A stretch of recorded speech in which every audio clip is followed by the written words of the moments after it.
نہیں تو اب آپ کو پریڈکٹ کیا کر رہے ہیں؟ آپ کے بظاہر تو لگتا یہ ہے ہر کچھ دنوں کے بعد کہ پی ٹی آئی کے لیے حالات سازگار ہوں گے. آپ لوگ اپنے آفیسز کھولتے ہیں، اپنے جو سیکریٹریٹس ہیں وہ کھولتے ہیں، لیکن کبھی اس کو بلڈوز کر دیا جاتا ہے، کبھی کچھ ہو جاتا ہے. تو آپ کے خیال میں کیا لگ رہا ہے کہ کیا مشکل وقت اور قریب آ رہا ہے پی ٹی آئی کے؟ دیکھیں اب تو عادت ہو گئی ہے، تو لہٰذا وہ جتنا کرتے رہیں. اب جو نہیں، لیکن ایک لائن الٹیمیٹ ہوتی ہے، دروازہ پھر مقصد اس کا ہوتا کیا ہے؟ ہے، کورٹس ہیں. دیکھیں کورٹ سے ہی ہمارے پاس حل ہیں اور پرامن احتجاج بھی ہمارے پاس حل ہے. ہم احتجاج بھی کریں گے، ہم اس کے اندر جلسہ بھی اسلام آباد کے اندر کریں گے، اور اگر اجازت نہیں ملی تو پھر ہم پھر بھی کریں گے جلسہ. اب جلسہ ہوگا بغیر اجازت کے بھی کہاں پہ؟ اسلام آباد میں؟ اسلام آباد میں ہوگا. اس کی ریزن کیا ہے؟ اس کی ریزن یہ پہلے بھی انہوں ہے نے 2 کہ جب دن کے وقفے کورٹ سے آپ کو اجازت دے فیصلہ اور وہ امپلیمنٹ نہ کریں، کورٹ توہین عدالت کی کارروائی کرے، اس کے اوپر بھی نہ کچھ ہو. کیونکہ اگر دوسری جماعتیں نکل سکتی ہیں، نون لیگ، پیپلز پارٹی میں سب کو اجازت ہو سکتی ہے، کسی کو بھی ہو سکتی ہے، تو پھر ہمیں کیوں نہیں؟ ہم کوئی دہشت گرد ہیں؟ اس ملک کی سب سے بڑی پارٹی جو عوام کی نمائندگی کرتی ہے، جو ملک میں رول آف لاء کے لیے کھڑی ہے، جو آزاد عدلیہ کی بات کرتی ہے. ہمارا تو کوئی پرسنل انٹرسٹ نہیں ہوتا کسی میں کہ ہمیں جو ہے وہ ہمارے کیسز جو ہیں وہ اس میں سے نکال کر ہمیں لندن بھجوایا جائے. ہم تو کہتے ہیں کہ ملک کے اندر رول آف لاء ہو. اچھا، مخصوص نشستوں کے حوالے سے آخری سوال ہے کہ فیصلہ تو بظاہر بہت بڑی اچیومنٹ تھی جو پاکستان تحریک انصاف کے حق میں آیا، لیکن آپ کے خیال میں آثار ایسے نہیں لگ رہے کہ حکومت مخصوص نشستیں وہ دینا چاہتی ہے پی ٹی آئی کو؟ دیکھیں مخصوص نشستیں اگر الیکشن کمیشن اس کے حکم کے اوپر امپلیمنٹ نہیں کرتا نا، تو الیکشن کمیشن کے اوپر آرٹیکل 6 لگنا چاہیے. پہلا آرٹیکل 6 بھی باقی ہے جو قاضی صاحب نے ابھی تک اس کے اوپر زیر غور نہیں کیا، کیونکہ سپریم کورٹ کے 8 ججز نے کہا کہ الیکشن کمیشن کی غلطی تھی کہ انہوں نے پی ٹی آئی کے امیدواروں کو آزاد کیا. تو جب الیکشن کمیشن کی غلطی بھی آن ریکارڈ آ گئی ہے تو پھر ان کے اوپر آرٹیکل 6 لگنا چاہیے. مخصوص نشستوں کے اوپر وہ امپلیمنٹ نہیں کرنے جا رہے کیونکہ انہوں نے اپنی اوپینین نون لیگ اور انہوں نے اپنی مل کے اوپینین دے دی ہے، کیونکہ وہ نون لیگ کی باڈی بنا ہوا ہے. دیکھیں ادارے جو ہیں نا وہ آزاد، وہ کسی حکومت کے تابع نہیں ہوتے. اب الیکشن کمیشن ایک آئینی ادارہ ہے، اس نے فری اینڈ فیئر الیکشنز کروانے ہیں. اس نے نہیں دیکھنا کہ کون ہے. نگران سیٹ اپ میں وہی لوگ تھے جو آج حکومت میں، ان کے انڈر ہی اس ٹائم بھی وہ کام کرتے رہے اور آج بھی کرتے رہے، پیچھے سے کہیں اور بھی انسٹرکشنز آتی رہی. تو وہ چاہتے ہیں کہ ریویو جو ہے اس کا ڈیسیجن آ جائے، ریویو کے ڈیسیجن کے بعد ہم دیکھیں گے.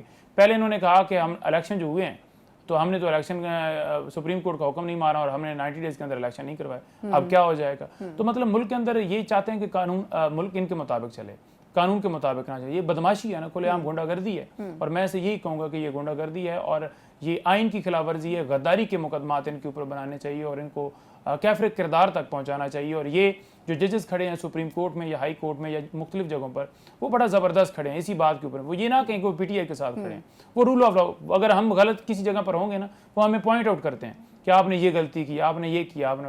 لیکن جہاں پر وہ دیکھتے ہیں کہ کس کا حق کیا بنتا ہے، تو وہ مکمل انصاف انہوں نے دیا ہے، جو کہ آرٹیکل 187 جو ہے سپریم کورٹ کے پاس آئین پاکستان کے مطابق وہ کمپلیٹ جسٹس دینے کا اختیار تھا، اس کے اندر رہتے انہوں نے انصاف دیا. آج عمر ایوب صاحب، بیرسٹر گوہر صاحب نے یقیناً ان ایلیگیشنز کا جو کہ حکومت لگا رہی ہے، ادارے لگا رہے ہیں، جواب تو دیا. لیکن آپ کے خیال میں دونوں طرف سے، اداروں کی طرف سے بھی اور حکومت کی طرف سے بھی یہ کہا جا رہا ہے کہ ثبوت برابر موجود ہیں. آپ کو لگتا ہے کہ ثبوتوں کی موجودگی میں اس قسم کے الزامات اور پھر اس کو ثابت کرنا یہ ایک ایسا پروسیس ہے جس میں پی ٹی آئی اگر خود بھی پڑے تو کتنا مشکل ہوگا ان کے لیے نکلنا، اگر تو ثبوت موجود ہوئے؟ ثبوت کی بات کی جائے نا تو میں آپ کو بڑا کلیئر کہوں کہ خان صاحب کے حوالے سے، پی ٹی آئی کے حوالے سے انہوں نے بڑا کہا کہ بڑے ثبوت ہیں، بڑی ایویڈنس ہے، شواہد ہیں ہمارے پاس. 9 مئی کے حوالے سے ہیں، انہوں نے ادھر ادھر ریاست کے خلاف باتیں کی، یہ کیا وہ کیا. لیکن میں کیونکہ خود بھی ٹرائل کر رہا ہوں، کیسز کر رہا ہوں، اور خان صاحب کے 9 مئی کے حوالے سے 3 مقدمات میں ان کی بریت بھی کروائی ہے میں نے، تو مجھے بڑا اچھی طرح پتہ ہے کہ ریکارڈ کے اوپر کیا ہے، پراسیکیوشن کے پاس کیا ایویڈنس ہے. پراسیکیوشن سرکار ہے نا، کون جنہوں نے پیچھے سے ایویڈنس دینی انہوں نے بھجوانا ہے کہ جا کر آپ کیس لڑیں.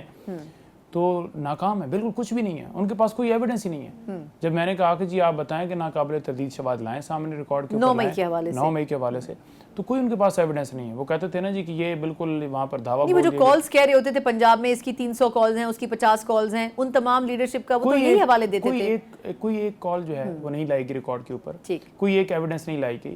کوئی خان صاحب کی زوم میٹنگ کے حوالے سے نہیں بتایا گیا کہ یہ. اب انہوں نے کیا لاہور والے کیسز کے اندر کہ 2 سرکاری گواہ لے کے آ گئے. انہوں نے کہا جی کہ یہ سرکاری ملازمین تھے اور یہ زمان پارک میٹنگ کے اندر موجود تھے جہاں پر خان صاحب نے پلان کیا اور یاسمین راشد صاحبہ کو کہا کہ آپ جا کر آپ نے بندے نکال لیں اور اس کے علاوہ باقی تمام کو کہا کہ آپ نے جا کر حملہ کر دینا ہے. اب دیکھیں کوئی بھی سرکاری افسر جو ہے اس کو آپ کہیں گے کہ آپ جا کر ایویڈنس دیں تو وہ دے گا.